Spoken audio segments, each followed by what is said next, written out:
Hi, everyone. Are you feeling lost or disconnected from your true self? If so, you're in the right place. We are going to be talking about how identifying your values can help you find your true self, right? Find your authenticity, reclaim it if you're feeling lost in the midst of everything that's going on right now.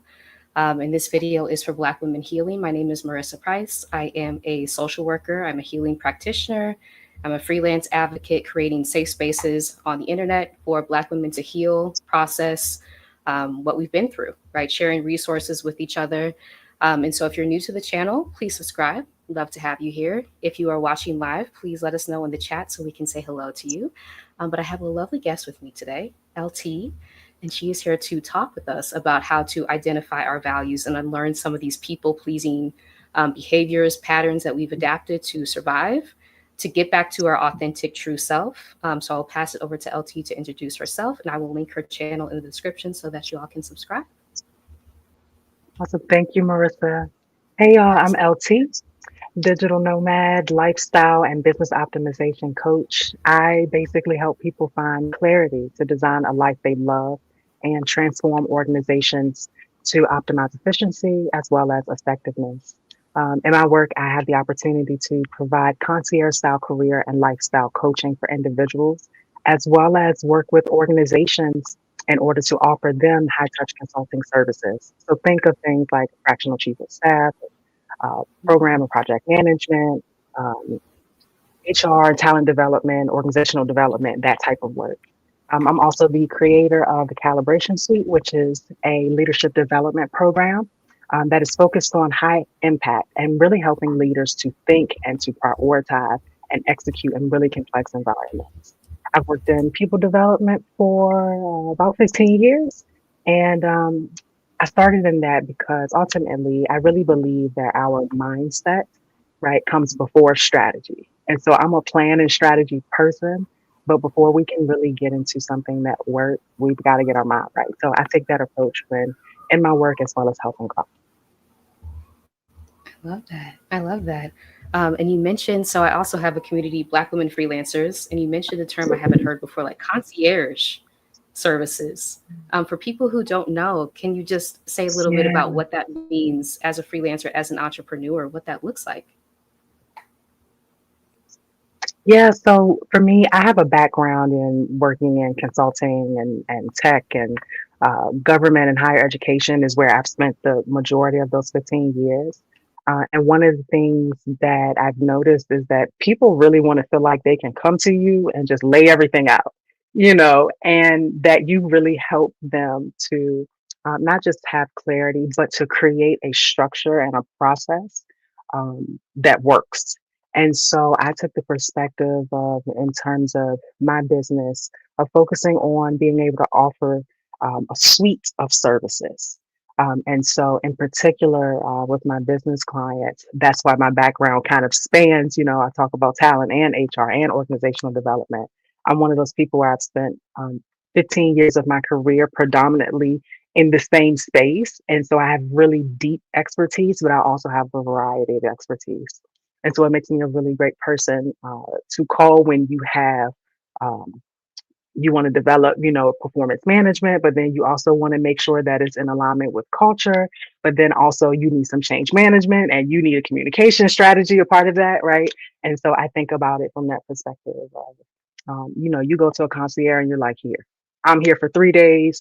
I need something for a black tie event. And then I'm gonna go, over here to this event. And then I'm gonna and so it just looks like a comprehensive suite of services.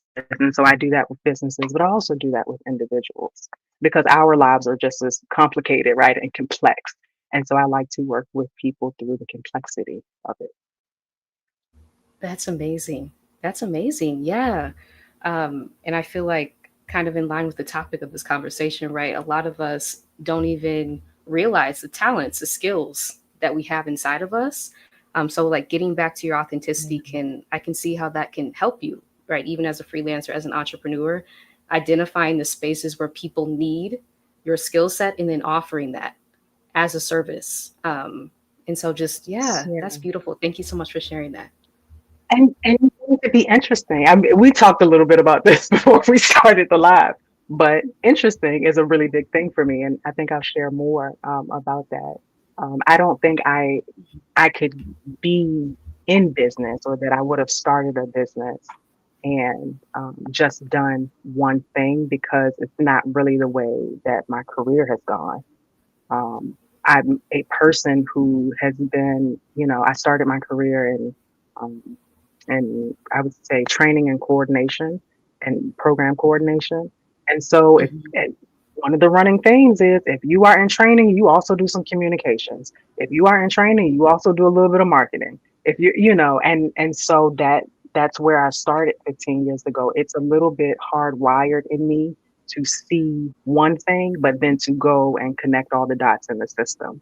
And so one of my special talents is that I can go between details and vision, big picture things and small picture as well. And so I kind of network between those things very well, which is, I think, more unique. And it's also something that I just enjoy. So my business had to have that. It had to have it, because I couldn't Mm. just, change management and do that. I'd always want to do something. I would always want to do more. I would always be talking to somebody else about what work they're doing, or you need some help with that project, call me. So I might as Yeah. well business that way. I'm wired that way. The business might as well be the same way. Oh my gosh, I love that. Because there's so much pressure, especially in business, to niche down and just have Yeah. one thing that you're doing. And I feel like that doesn't resonate with so many of us. And it's like giving yourself the freedom to explore those different areas of interest. And I do want to ask about interesting, the word we were talking about backstage, how that has been a guide to decisions that you made, like opportunities, um, and allowed you to move through fear that may pop up. Anything you want to share around that? Yeah. I was chatting a little bit about my weekend and this month, right? June. And for me, when I think about June, Juneteenth comes up, and I think my brain just automatically feels like June is a second Black History Month, and that's just Mhm. kind of how I treat it. Yeah. And so I was thinking about, what I would have interesting going on this week, this month. Of course, excited to be here and chat with you all. But then as I continue to look at my schedule for the rest of the month, I'm like, I don't have a ton, going on. And I shared in my intro that I'm a digital nomad, and I do that because for me, one of my values is freedom. But one of my other values is also that I really prioritize things being interesting. And so I know, for us as Black women, and in my case, I'm a millennial, and the states of things, right, the world of things around us, for not just now, but for the last several decades, right, there's always something that can drive you toward fear. And so I was sharing before we started before we started our YouTube, I was sharing with Marissa that, like, just not having enough interesting things going on for me is actually a bigger feeling and a bigger priority than how I experience fear. And so part of, when we talk about values and decision making and finding your authentic self, right? Really being in your authenticity. One of the things that I really had to connect with was that people pleasing and fear were not big experiences in my life. And that fear for me is not something that I necessarily experience as big in my body as some people may experience it. And in my case, it's interest. And so um, I find that when I don't have enough interesting things going on, I experience disappointment as a bigger feeling in my body than I experience fear. And so I think that's something for us to be aware of, for us to be aware that there may be other things that are just as big or bigger, right, or more important in terms of how we experience emotions and how we experience what drives us. Fear's never been a thing that really drives me, but disappointment would. And so I would make a decision more so to avoid disappointment than to try to avoid fear.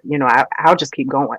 you know, I will, I'll come up against a challenge or an experience, even Mhm. something just like skydiving. Like I've gone skydiving before. I was more focused on like I just really wanted to do something different. I just really wanted to, have a new challenge, which is something that I do at every birthday, which is actually tied to fear. So maybe I'll circle back to that. But every birthday I like to do something major. And so one of my birthdays I went skydiving.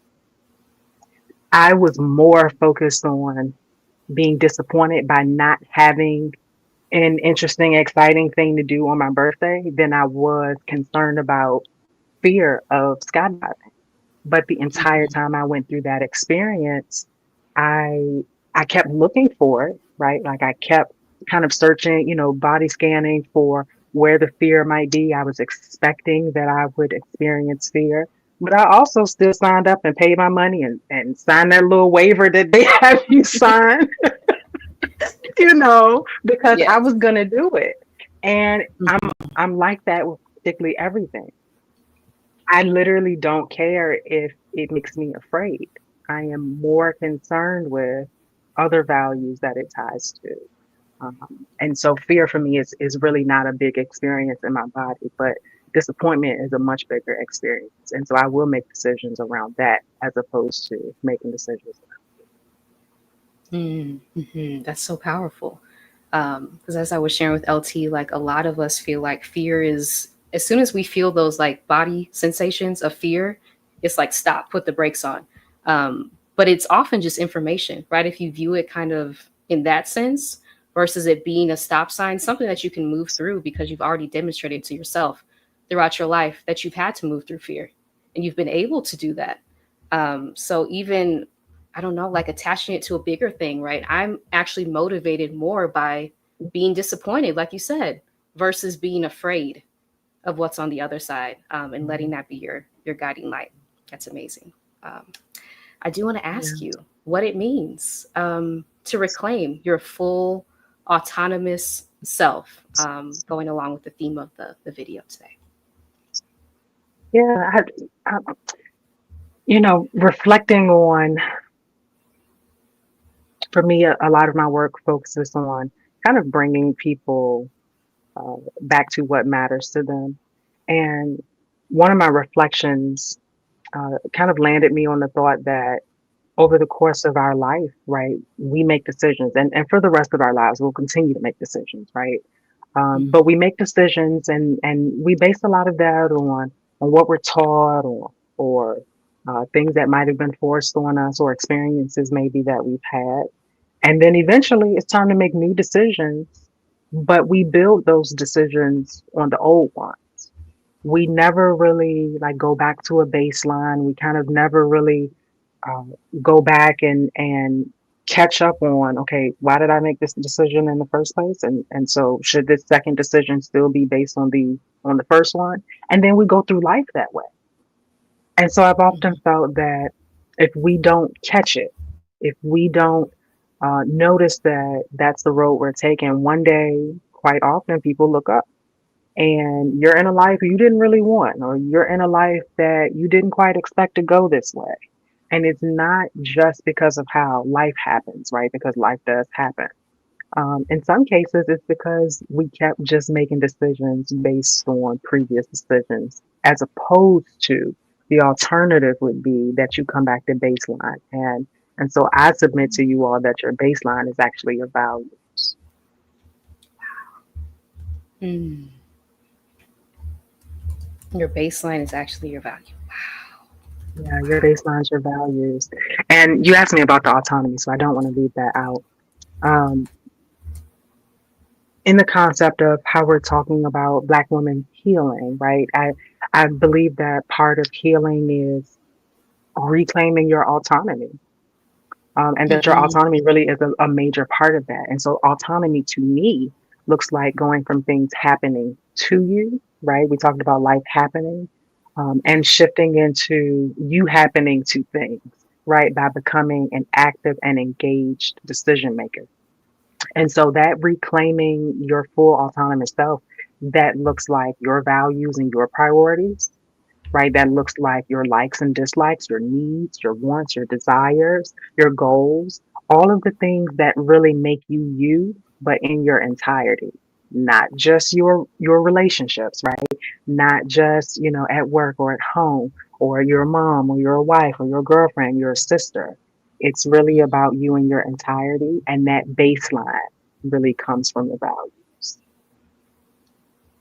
Mm, powerful, yes. And Prophet Mother Hillel says, totally agree. Values are your compass. Yeah, they Mhm. are.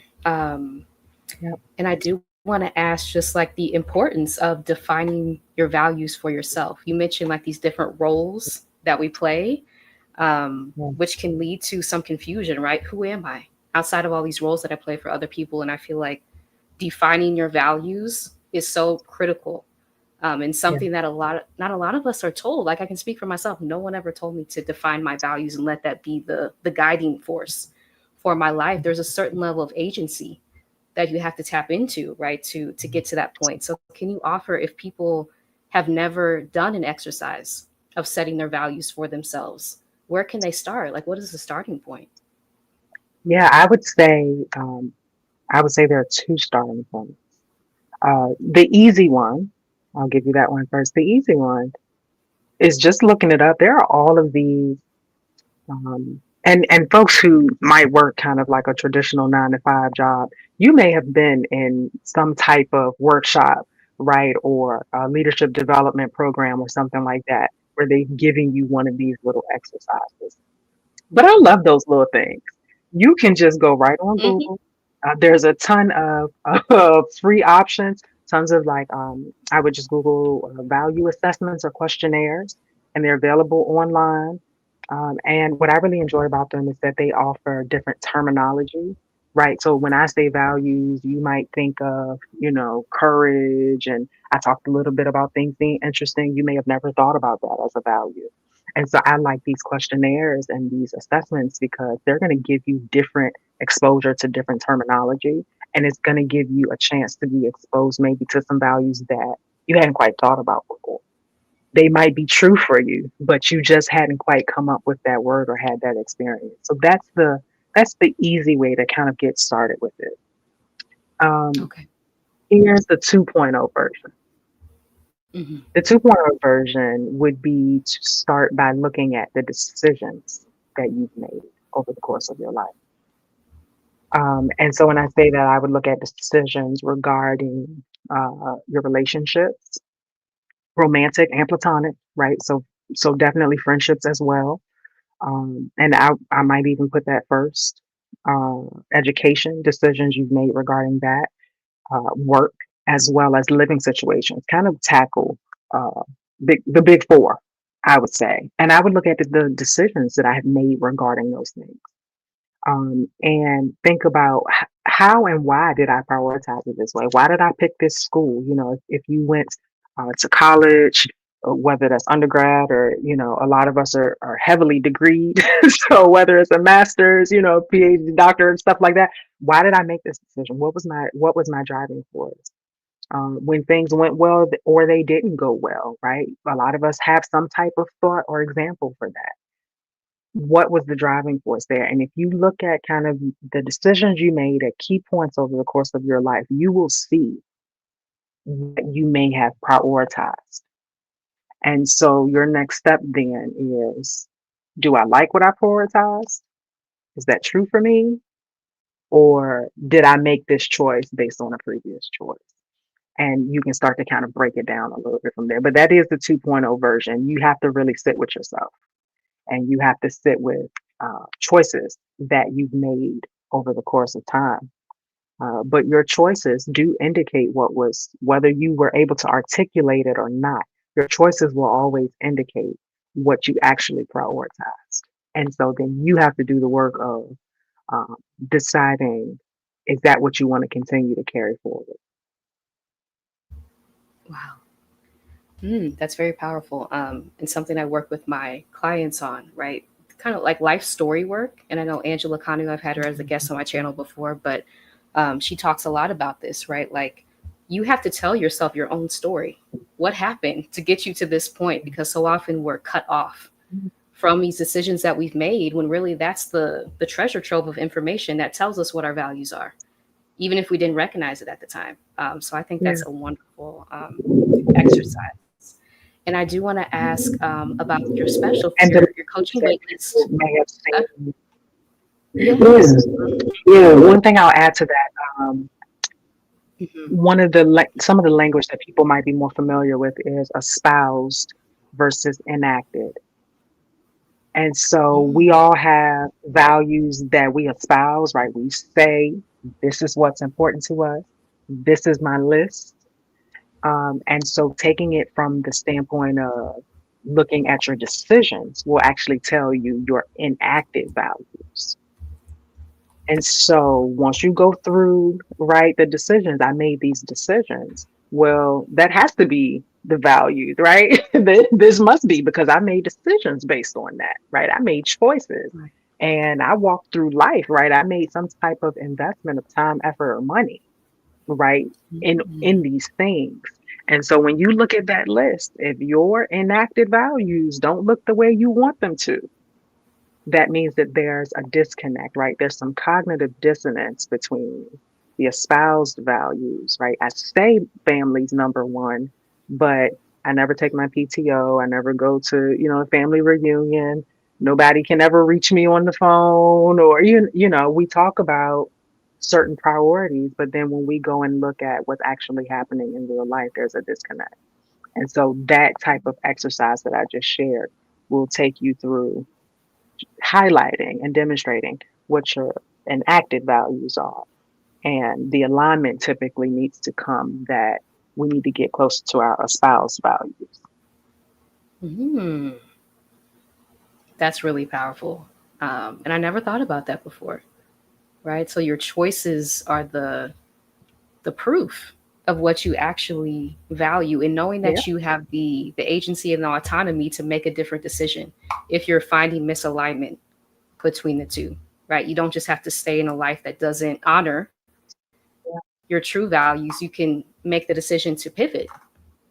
Hmm. That's powerful. yeah. Your um, life is always the proof. Your life is always the proof. So if you think you're a good friend and you haven't talked to your people in a while, you haven't called your people, you haven't texted your people, right? There's some yes. cognitive distance between that. Mm. Your Yeah. life is always the proof. Yes. And I do want to link the wait list to your coaching that you offer, and anything you want to share. I know you mentioned June, and the kind of the special feelings it elicits. Anything you want to share around this as I link it in the chat for the wait list? Yeah, yeah. I shared with Marissa that all of my services and coaching and everything that I talked about in the beginning is available on my website. But for our folks who are here with us live today, and I'll say for our folks who watch the replay probably in the next 24 hours, I am sharing with you all my wait list for coaching. For coaching, I really focus on working with people who want clarity, alignment, and an action plan. I'm about getting the work done. I'm about moving forward. And so what I do is I offer three tiers. And so the first tier is a clarity sprint. Sometimes you feel like you can develop the plan, but you need help getting started. And so that's what the sprint is designed for. I'm going to work with you on your goals. I'm going to work with you on identifying the roadblocks as well as setting your priorities. And so if you're a person who feels like, no, I can do the planning, but I've just had a hard time getting started. I've been thinking about this thing and I just have not gotten moving on it yet, the sprint is really good for you. The next option is your coaching experience. And this one is really shaped as more a complete guidance type of setup. It's going to be very similar to the coaching sprint, but it's also going to include some of what we've talked about today in terms of value alignments, as well as we actually develop your action plan together. And so when I work with my clients on their action plan, I focus on efficiency, right? Because I want to help get you to your outcome as quick as possible, right? Without extraneous effort, as well as making sure that we really get to success, right? in a meaningful way and sustainability. And then the last one is the intensive deep dive. That one is the 3 month concierge style. So I talked a little bit earlier about what the concierge kind of looks like. And so you can really think of that as it being tailor made for transformation. So this is focused on vision setting all the way through long-term sustainability. It's the coaching experience in addition to problem solving support. So if part of your goal was to say become a digital nomad and you're like, girl, I'm running into issues with this visa, I'm helping you with that, right? Again, concierge style. It also includes midpoint check-in as well as recalibration because sometimes your pivot also has to pivot again, right? And so I'm working with you through that, as well as having a personal accountability partner. And so we actually would have accountability partnership between the sessions, separate from the actual coaching session. So this one is set up as 8 coaching sessions. However, we also have the accountability in between, right? And so I'm checking in with you to make sure that you are making progress and to see if you need support. I'm really with you in lockstep. And so that's why that one is designed as a concierge style service. And so that's for the folks that's like, no, nobody in my family has done this before. My friends haven't really done it before. I want somebody with me in it. The concierge style deep dive is for you. So for Marissa's audience, folks who are here live today, as well as those of you who catch the playback in the next 24 hours, Marissa has shared in the chat the coaching waitlist. The waitlist will give you access to one-time special pricing for you all for joining us either today or in the next 24 hours with the playback. And so I really wanted to share that with you all. I'm the type of person that like the price is the price and the price always goes up. But I don't know if it was just it's June and it feels like a second Black History Month. June is Or different. Yeah. Mm-hmm. it just felt like somebody might need this.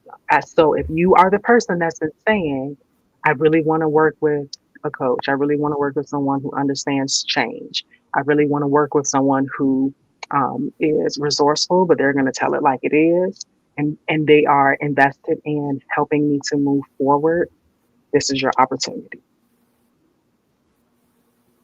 Thank you so much for sharing.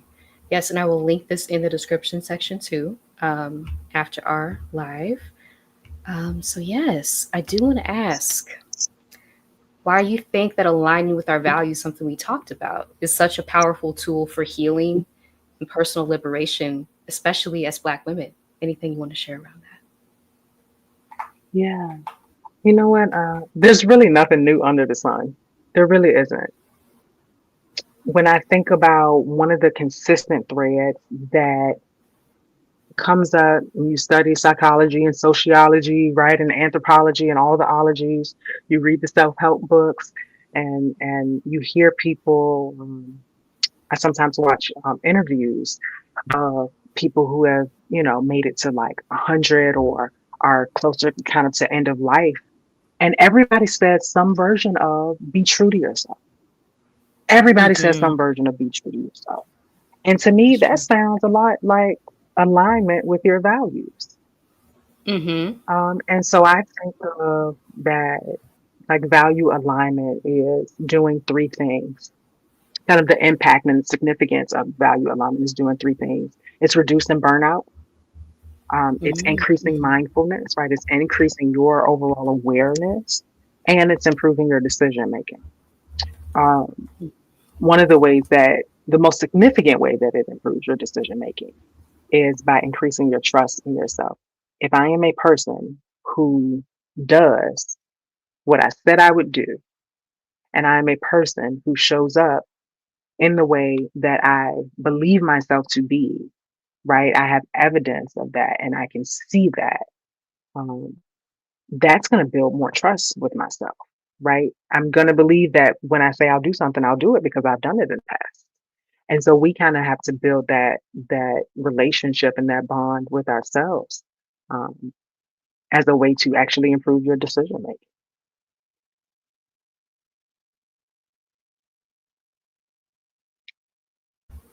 Yes, absolutely. And it does strengthen that sense of self trust because for those of us who have lost it or feel like we've lost it, it's always there. It's kind of like building a muscle back up, right? You have to Mhm. constantly, like consistently over time, prove to yourself that I'm making decisions in alignment with my values. And I think having the baseline, as you mentioned, so that you can run things through, kind of, I visualize it kind of as a filter, right? So you're creating a filter. You have all these options, opportunities in front of you, people, relationships. You have to create the filter, right? What comes through?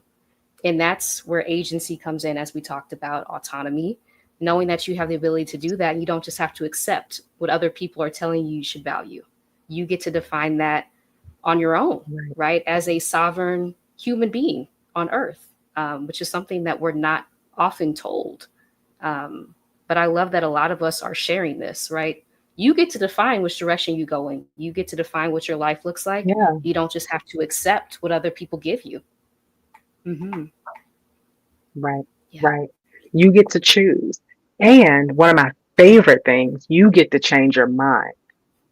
You get to change your mind. Isn't that great? Hmm. Right? Hmm. Because Yeah. one of the things that I think stand out as we talk about values, I don't think that they always change drastically, but I do think that sometimes what happens is that the way that you experience it, the way that you might demonstrate it may look different over time. I'll give you a great example. I talk about being a digital nomad, and I had always said that family was a priority for me. Now, that was easier to kind of demonstrate when I lived in the same city and in the same state. It's easier to show up at the family function. It's easier to never miss a Mother's Day or a Father's Day or a birthday or, you know, eh, I'm coming in the door with gifts, and food, and whatever else, because, that's what community often looks like with us. Yeah. And that's easy to do when you live in the same city, in the same state. Um, but before I became a digital nomad, I moved to Florida, and most of my family is located in Virginia.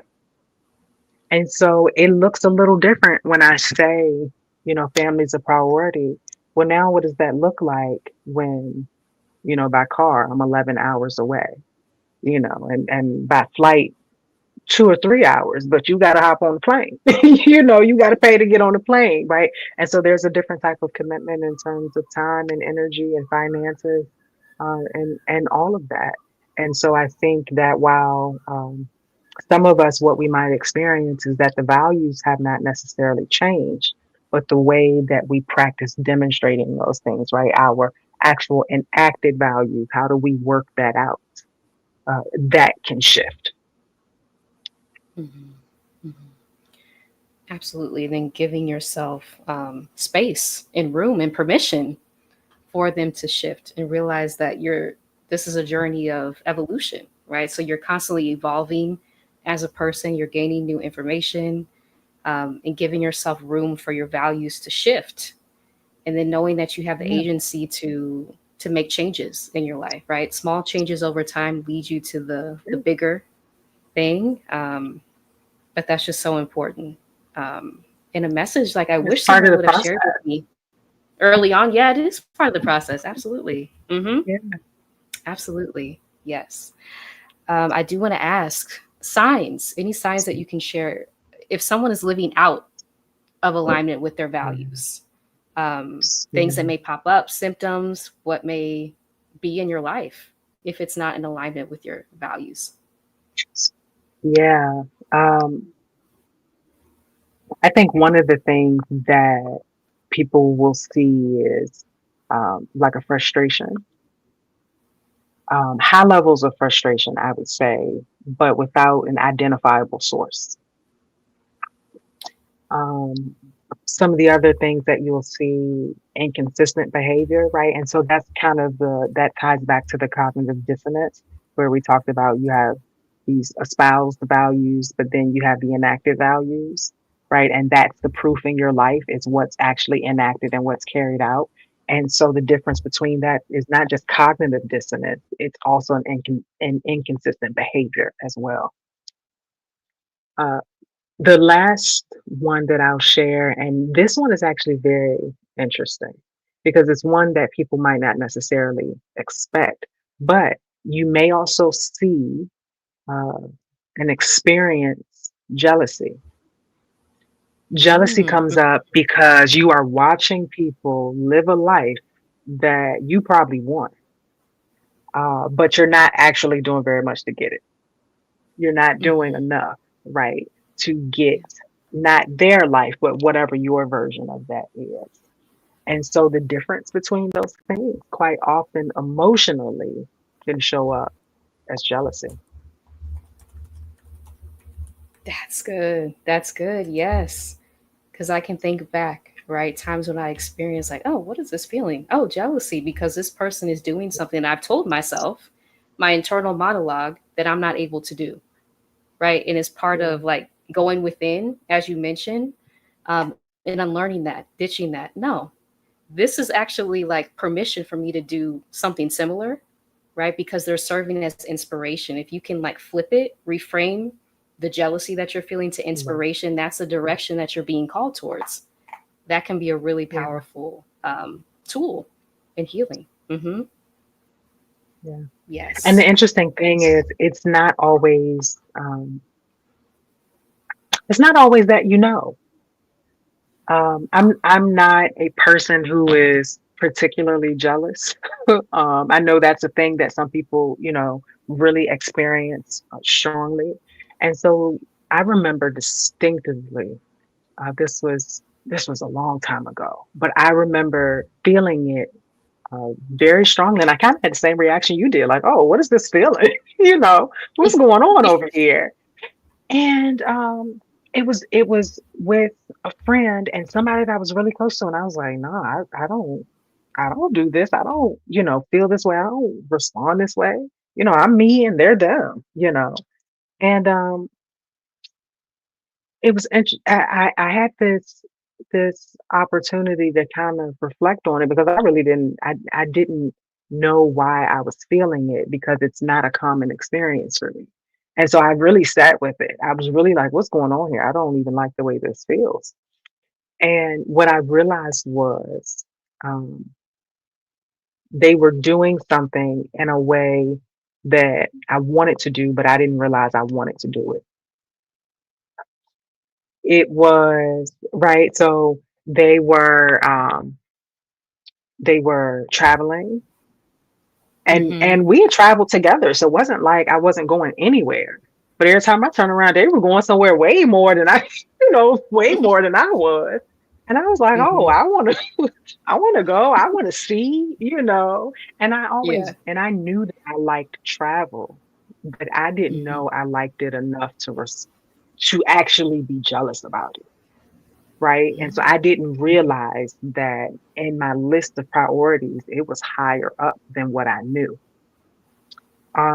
And it wasn't just travel, it was they seemed to have a greater sense of freedom, right? And flexibility in their life. Now, I knew that I wanted flexibility in my schedule. I didn't realize I wanted broader flexibility basically everywhere. And so by really sitting with and thinking about and interrogating the feeling, right? The jealousy was just a thing that showed up. And it wasn't, somebody I didn't know. This was somebody that, valued me enough to have me a part of their life. And so Mm-hmm. it wasn't even necessarily a lack of access because sometimes we feel you might experience jealousy like because somebody has a lot of stuff that you can't even get close to. But this was a person that, if I could come, they were like, come on. Mm-hmm. And so it wasn't even always necessarily a lack of access because sometimes I did get to go and I did get to, you know, experience different things. But I realized that, oh, I actually really want to design my life this way on my own. And so that was a cue for me that what I thought I wanted, the way I thought I wanted it, had changed. And I didn't realize it until I had this example in front of me. And I still never quite set up my life the way that they did, even now. And I have more autonomy now than I probably ever had in my life. Like completely, from start to finish, top to bottom. And so, um, I still never set it up that way. I still never did the same thing that they did. So I didn't want, and that's kind of the difference between the jealousy and the envy. I wasn't envious. I didn't want their life, but their Mhm. life was, like you said, a cue for me that I did want something different and I hadn't put my finger on. And so that's why I like to talk about jealousy as an identifier. It is a really good sign actually that you're out of alignment with your values. And it's possible that you might not even know. Your values may have shifted and it may have happened quietly.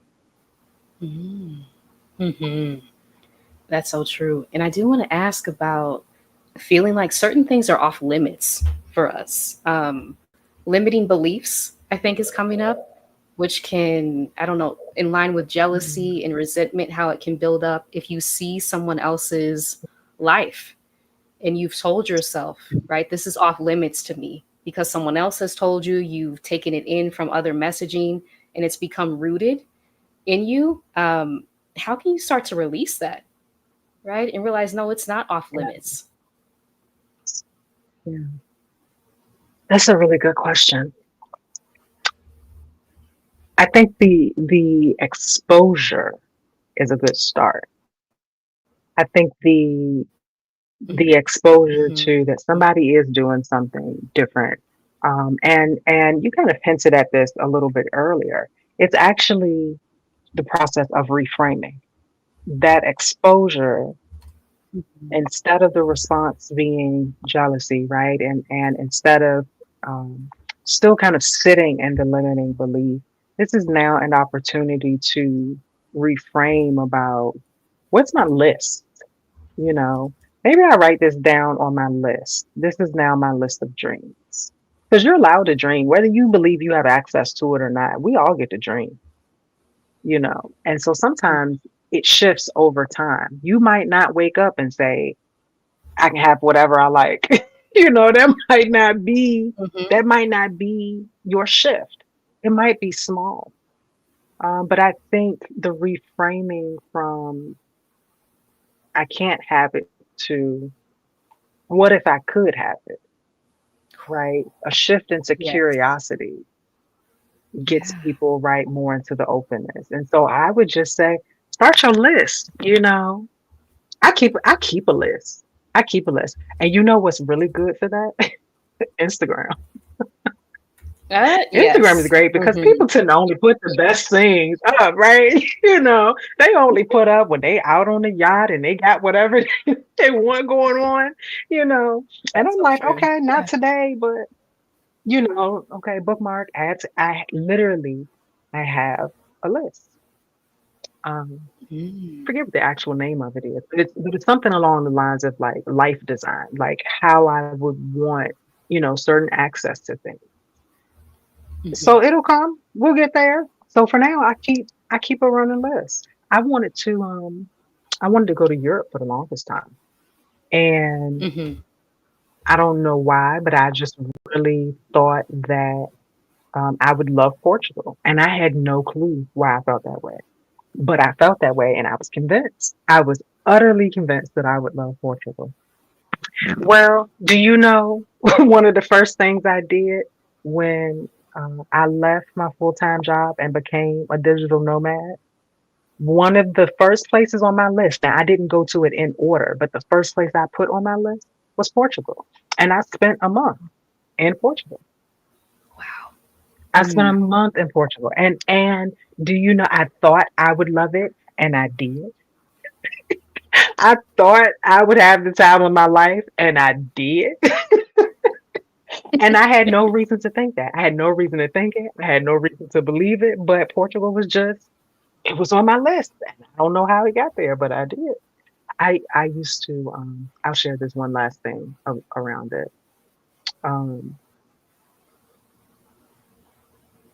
when I worked when I eventually got to the point that I no longer liked the job because it was never immediate. I feel like, you know, sometimes we talk about toxic job experiences and it feels like it started that way. And for some people it does. And sis, if that's you, Mm-hmm. I'm sorry. It's not fair, it's not right. Right. But people also have the experience of, The job can feel like an answer to a prayer until it's not. And for me, Mm. that's quite often what happened. Yeah. And so there were two instances. I remember being in certain roles, and this is what I mean when I say, putting things on a list, right, and kind of shifting from a limiting belief to curiosity.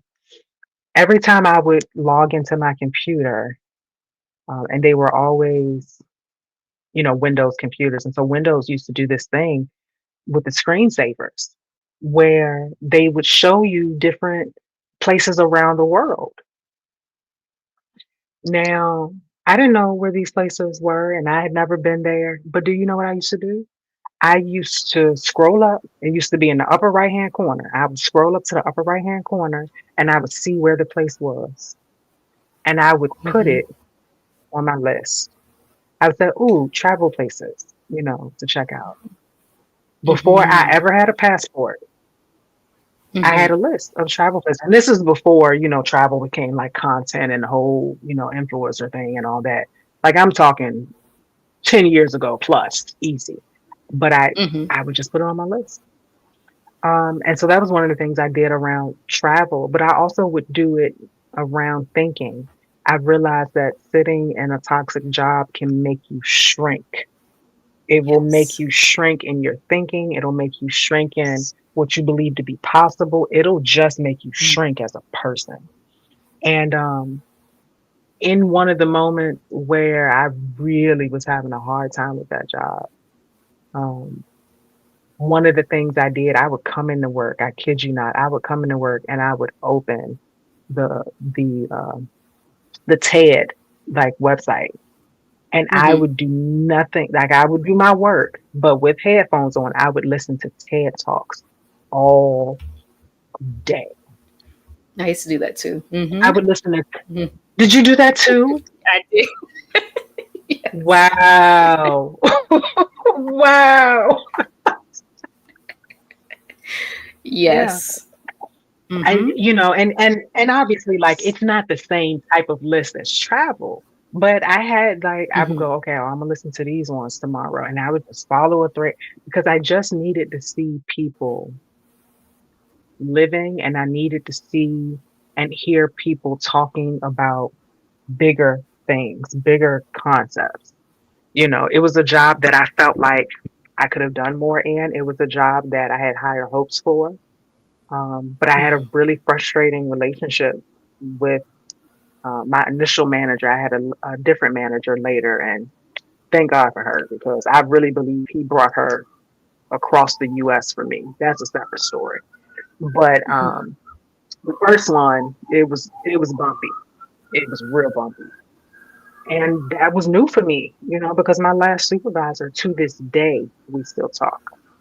My prior Wow. one before her Mm-hmm. to this day I just Mm-hmm. texted her not too long ago talking about, getting lunch. Like we really still talk. Like we're still cool. That's amazing. And so I Yeah. get to this next position. I know. It's man, she's a great person. Yeah. Oh, I see Sonnet's comment here. Sonnet six four All of one. I us are. listen to TED Talks while working too. Yeah. Yeah. Chai's a lifesaver. And I don't know, It maybe this is. is marketing for TED. Y'all call me so I can do a talk. Y'all call me. But it was really a lifeline. I would listen to talks and stuff in my field of expertise, but I would also just listen to talks, anybody talking about anything interesting, and just to really kind of Mm-hmm. get through the day. So to get back, more on point, seriously make a list because the answer to feeling limited is to at least start with curiosity. I still haven't been most of the places that I wrote down from those Windows screensavers because a lot of them were in Asia. So I haven't been to Asia yet. But I was Mm-hmm. talking to my mom the other day and she was like, "Oh, I saw this really cool picture." And I said, "Oh, well, did you look up, did you look at where it was from?" And I went and did the same. It was almost like muscle memory, from 10 years ago. I said, the answer, they should tell you somewhere. It's somewhere over here. And I found it too, just like that. And she was like, Wow. okay. But, all right, girl, thank you. I And it's so love funny that. because I had seen something like that so much that I actually guessed right. I said, I think this is over here. I think it's from here. Let me look. So I'm looking. And so I was right. Wow. Yeah, that's so interesting. I used to yeah, listen to TED Talks because it really does expand your imagination and your way of thinking. And as someone who loves to learn, like I love different perspectives globally, just to hear people talk, and especially in a toxic job where it can feel, as you said, you shrink yourself to survive, right? To stay small. And then, but including like incorporating these ways of listening to podcasts, of following people who inspire you, of creating an inspiration board that can really unlock like portals to who you really are outside of this toxic environment, um, and just reflect back to you that you don't have to shrink, right? This is just one place that you have to survive. It's a behavior you're adopting. But outside of that, who are you, right? What do you like to do? Getting back off into who you were as a child, right? The things that you like to do. So I love that. I love that. And I see Sade says, yes, you should do a TED Talk. TED needs a both of you. Yes. That's the plan. Yes. That's the plan. Yes. I do want to ask you, as you mentioned, like being in alignment with your values can help reduce burnout. Anything you want to share around how that happens once you're able to identify your values, um, it decreasing burnout symptoms? Anything you want to share around that? Yeah. One of the things that stands out for me with burnout, and I need to say this because we love, we love a trendy word. Mm, This, this wave of marketing loves a trendy word. Burnout is not just feeling tired, right? It is not your regular fatigue where you go home at the end of a long week and you do something to relax and you can kind of bring yourself back up to baseline. Burnout is serious and severe and pervasive. One of the things that is one of the most, to me, significant signs of burnout is a feeling of hopelessness. So when you actually go and read what burnout is, that stood out for me. A sense of hopelessness. That's not just tired. That's beyond that. That is a where you start talking about, like you said, Marissa, limiting belief. You start to believe that things can't change. You start to feel completely boxed in, right? yeah. Um, and so when I'm talking about burnout, I mean the strict definition of it, right? Not just fatigue, and not to minimize fatigue, but fatigue is a thing you can recover from. Burnout, it may take, for some people, it may take years. And so that's the seriousness of it. You should really think of it as a medical condition. You should really think of it that seriously. Yeah.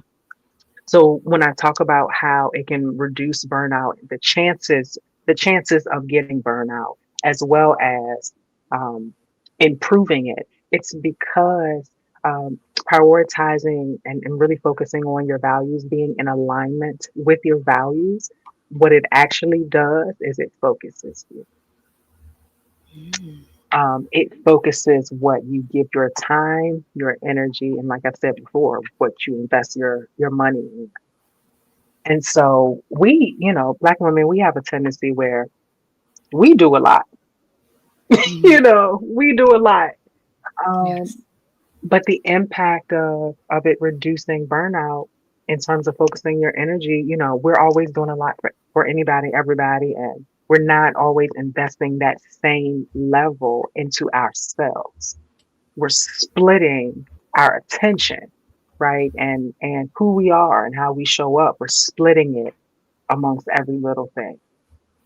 But you have to really start seeing burnout as a threat to your life. You have to start seeing it as a threat to the thing that you want, right? So you want a good life, you want health, you want glowing skin, you want plenty money, you want to travel, you want to have good relationships. You can't do that if you are sick and tired or dead. And burnout will get you there. Burnout will get you closer to all three of those things, right? And so that alignment really helps you to stop being everything to everyone all the time and start being more intentional. Because, Marissa, I like the visual that you kind of created in terms of a filter. I always think of your values as both an anchor and a propeller, but a filter could be a third component, right? Because it is going to help you, as I talk about focusing, it's going to streamline all of the extraneous. It's going to help you get rid of all that extraneous stuff. And if you look and say, look, good health is important to me, as you come up on a decision, does this contribute to good health? Does this take away from good health? Right. And so that's where it starts to function as that filter. So yeah, I think that's a really good example, and that values alignment, that's the way that it starts to reduce burnout. It's focus. It's focus. Mm. Focus. Yes. And something that just came up as you were sharing is scarcity. Scarcity versus abundance, right? Because sometimes we'll feel like we can't, like values are not important because there are so limited opportunities. There's a limited life that we can have because that's the messaging we receive so often. Um, and it sounds like you're leaning into abundance, right? There are these opportunities out there that align with my values. There are these places, there are these relationships that actually align with my values, and I don't have to settle for this limited definition of what has been handed to me.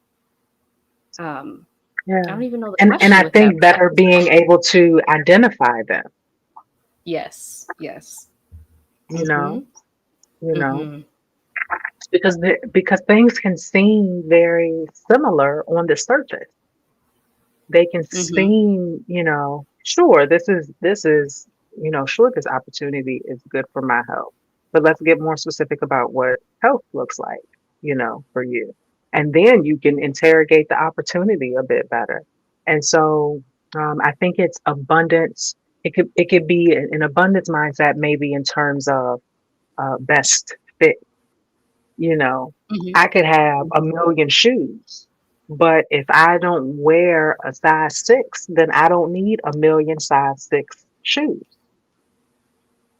Wow. right? I got all the Mm-hmm. decisions in the world, all the options. I got a million options, but Yes. I Mm-hmm. don't wear size six, So you want the right option and the right size too. Powerful. Powerful visual. Yes. In alignment with that, I want to ask decision making. As you mentioned, knowing your values can help you make decisions that are more aligned with the path that you see your life taking. Um, I talk a lot about on my channel toxic jobs, right? Healing, recovering from that. But how can really knowing your values help you make these life decisions, even like decisions day to day, which lead to the bigger decisions? Anything you want to share around that? Yeah, I think um,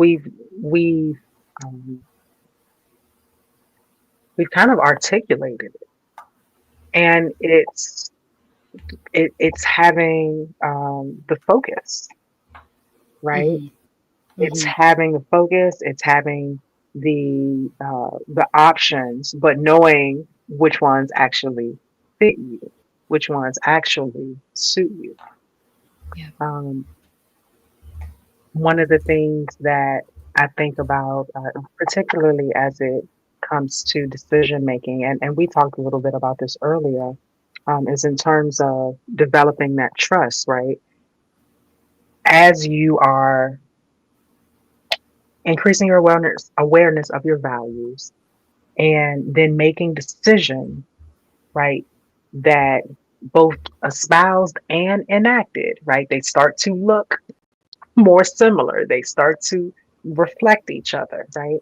And that trust is increasing. You continue on that path of making better decisions because you start to like the outcome. You start to like the direction, right, that your life is taking.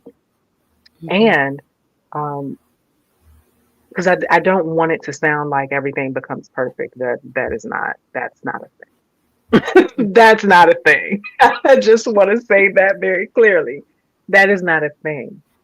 Um, but it's almost for me the way I experience it is um, my experience with trusting myself looks like if I make a decision and I don't quite like the outcome, I trust myself to make a new decision where I will like the outcome more. Mm. Right. Mhm. And Mhm. so it's a little bit because you can change your mind and you can do something different. And you can have a different type of opportunity. And so that value alignment really is, it's really key. It's really key to help you get back. And I talked about it being both an anchor and a propeller. The propeller part is for the parts of life that you can't control. Right. And so, yes, I value good health. But I also have a thing called genetics.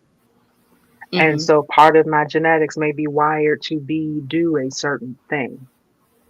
How do I use then my values in terms of health to at least get the best outcome that I can have with other things factored in, right? So the environment is still going to be what it is. Your situation might still be what it is, right? My genetics are what they are, but what can I do, right? Oh, maybe I walk more frequently. Mhm. Maybe I add these certain things to my diet. Do I have the option of changing where I'm living, or my living situation, right? That's what some of those things look like. And so those are back to the autonomy, right? And the authenticity of self to say, these are my values. This might be the reality of my circumstance, but how do I now get in the driver's seat of what I can control? Mhm. Mhm. Yes, and telling yourself that you, as you said, you have options, right? You don't have to continue with the narrative Yeah, that's false because it's not given to everyone, right. right? That you only have options 1 through 5. It's often just handed to a select few of us, 1 through 5, and then we see other people just knowing that they can take any option that exists out there. Um, and so I think Mhm. part of Well, they could healing just for make me, up something. yeah,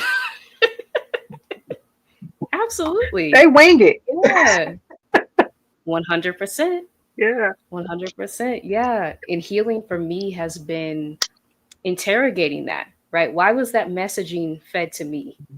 But I'm seeing other people who are mediocre at best, just feeling like they could do anything, right? That their options are unlimited. Um, and just realizing, right, that that is a false narrative. You do have options. You're not limited by any of these things that people try to place on you, in knowing that you can build a life that aligns with your values. It's not for other people, it's for you.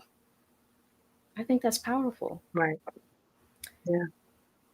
And I do want to ask, if someone is feeling stuck where they currently are, maybe burnt out, disconnected from their true self, what's one first step that you would recommend taking today towards reclaiming their power?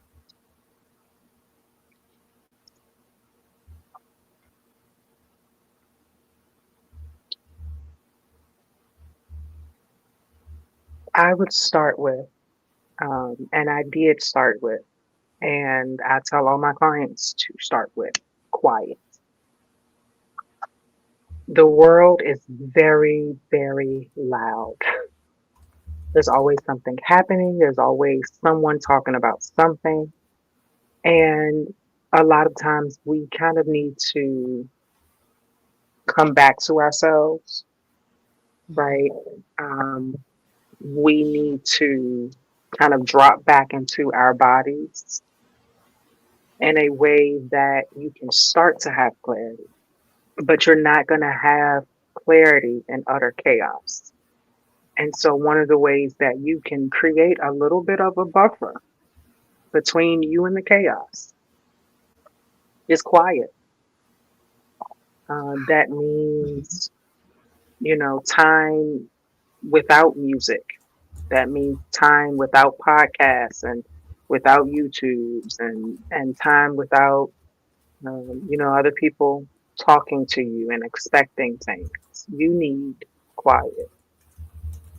And I know that for some people that's scary. For some people that can feel incredibly hard because you do a lot of those things because you don't want to hear everything that's going on in your head. But the Hmm. answer to what you need is not going to be found unless you can connect. And I mean, fully like connect with yourself. And that that's a process that happens over the course of life. And as I talked about, decisions are something that you will make for the rest of your life. But starting with quiet is the beginning of what I help people to do, which is develop a clarity practice. You have to have a way of practicing getting to your baseline, getting back to your values in terms of how they're showing up. And starting with quiet is your first move on that. I'll give you a bonus one. I know we said one, but the second one is to get help. You should be investing in yourself and investing in forward motion. I think about it like driving a car. If you want that car to drive, you're going to have to invest in some gas, right? Hmm. And so the thing you need to do, I know we love, a self-help book and although that could also be considered an investment, but we love a YouTube and a video or things like that, and that's good and it has its part. But I'm gonna tell you, do not chase encouragement, chase transformation. We'll get Wow. up here and we'll hang out, and we'll kiki in the chat and yeah, that was exactly what I needed to hear. And tomorrow your life is no different. Next week your life is no different. 3 months from now, 6 months from now, you're still coming, right, to get another pat on the back, to get another little dose, right, to get you to your next point. And I'm telling you, you got to chase transformation and not encouragement and not relatability. You need to invest in your forward movement. Invest in it. Hmm. Hmm. So important. And the point you made about quiet, right? That's key because the world is so noisy, especially with social media. It's like 24/7, right? Just Yeah. constantly on, right? And that's not how our brains are meant to function. And so unplugging from that, right? Getting into nature, grounding yourself, connecting with self. As you also mentioned, it is a practice. So if the thought of that just seems terrifying, which for some people it can, um, do it little by little, right? Take 5 minutes and just commit to that for a week. 5 minutes, I'm going to take time to be quiet and see what comes up and see how I feel before and after, because that's often the information to propel us forward, right? Before I was stressed out, before I was anxious, before I had racing thoughts, now I feel calmer. Now I feel like I can go about my day with more ease and more peace. And that can give you the fuel to continue. And yes, investing in ourselves is so important as well. Well, thank you for sharing that. I do want to ask any To, offers that you have. I know I have the link to your coaching waitlist. I'll link that again in the chat and in the description. And just other ways people can connect with you. yeah. Let me plug my charger up, Mhm. my laptop charger. Um, Other ways to be able to connect with me. Marissa, that screen dimmed, and I said, "Oh, I know what that means. It's Mine did time the for a same thing. charger." That's why I had to lean up. Yes. Let Yes. me just quick second. Other ways to be able to connect with me. Um, my YouTube channel. Please subscribe to my YouTube channel. I talk about conversations like what we're having here today. I also talk about different, I like to do a lot of like micro coaching, as well as leadership development topics. And of course, I share about digital nomad and travel. And there's always a food video somewhere in that. And so if you enjoy travel and food and personal and life development, that's what my entire channel is about. I've been doing a series lately with the leadership development program that I have. So you'll see a number of videos on that. But I also talk about things that are just very personal, kind of like one-on-one that we experience as Black women. And so you will see lots of videos there. So connect with me. Subscribe to my YouTube channel there. You can also follow me on Instagram. I share a variety of different things up there as well, especially with travel and different micro coaching. So that way you all can just kind of, I said, don't stay in a place where you get a little boost, but sometimes we need a little boost. And so that is a place where I like to share some of those little tidbits as well. My website is linked as well. And I think it's somewhere wherever my name is showing up on the screen too. It's prettyparticular.com, no E. And so you all can also connect with me in the future for services. But if you are live watching this now or within the next 24 hours, please use the link in the chat because that coaching waitlist is going to give you access to the special one-time offers. Okay. So if you go through it on my website, it's my standard prices. Okay. So you want to, for those who are watching this, live today or within the next 24 hours, this wait list will be active for you all. And so it is scheduled to deactivate, but in the meantime, it will be active for you all because I really did want to offer something different and special for you all and for this month. So I'm sharing that with you all here. And so that is the way that you can work with me here. If you are a friend in the future, as Stephanie Perry loves to say, and you are catching this, the best way to be able to work with me will be by going to my website. I'll share with you that when you go to the website and you walk through the booking, I use Calendly. And so that allows you to be able to schedule your first session. When you do that, all of my coaching sessions are multiple sessions. So it might be 2 sessions or 4, or if you do the intensive deep dive, it's 8. What you are scheduling is the first session. That's because I know that sometimes your schedule is not consistent. And so you might not be available at the same time, every Thursday to have, whatever conversation that we need to have. And so I work with you all in terms of the scheduling that you need to schedule your future sessions. So when you book, you're just scheduling the first one. And then when we meet, we'll actually talk through whatever scheduling that we need to do that best fits you. And so that's another way that you see a bit of the concierge style service. It's more personal, I think, for folks. Yes.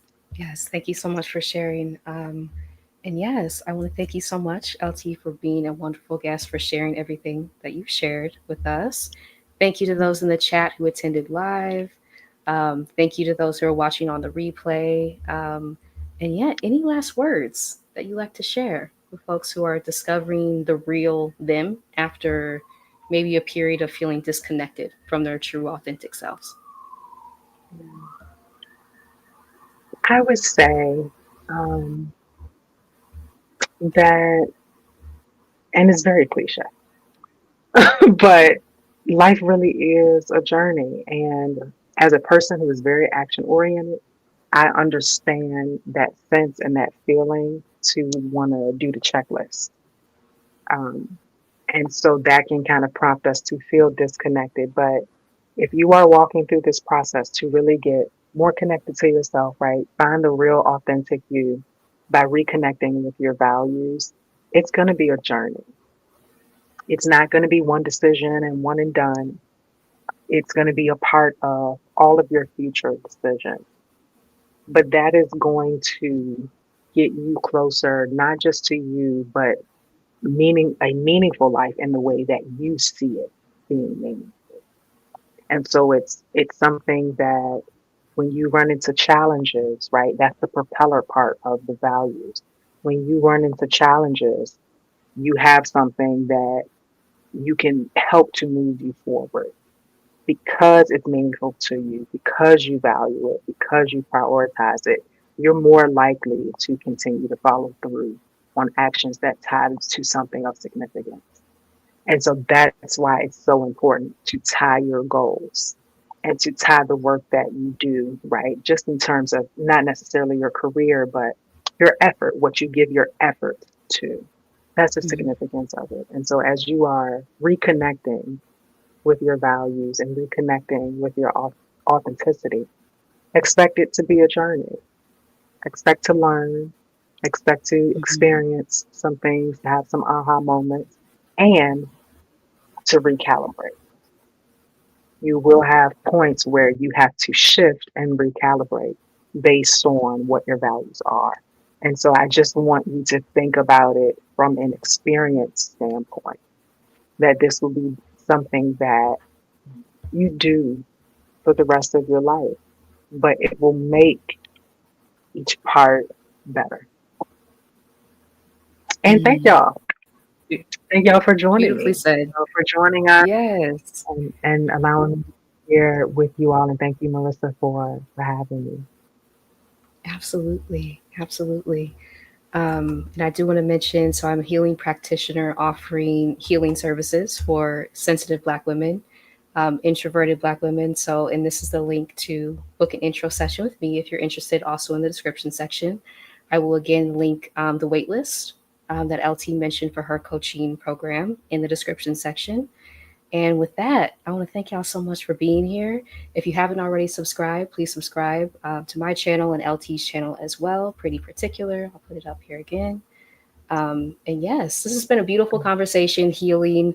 I'm still very much in the process of finding, discovering the authentic me after a toxic job experience that led me to all these portals of healing that I had discovered before. So this has been healing for me and beautiful. So thank you so much, LT, for being here.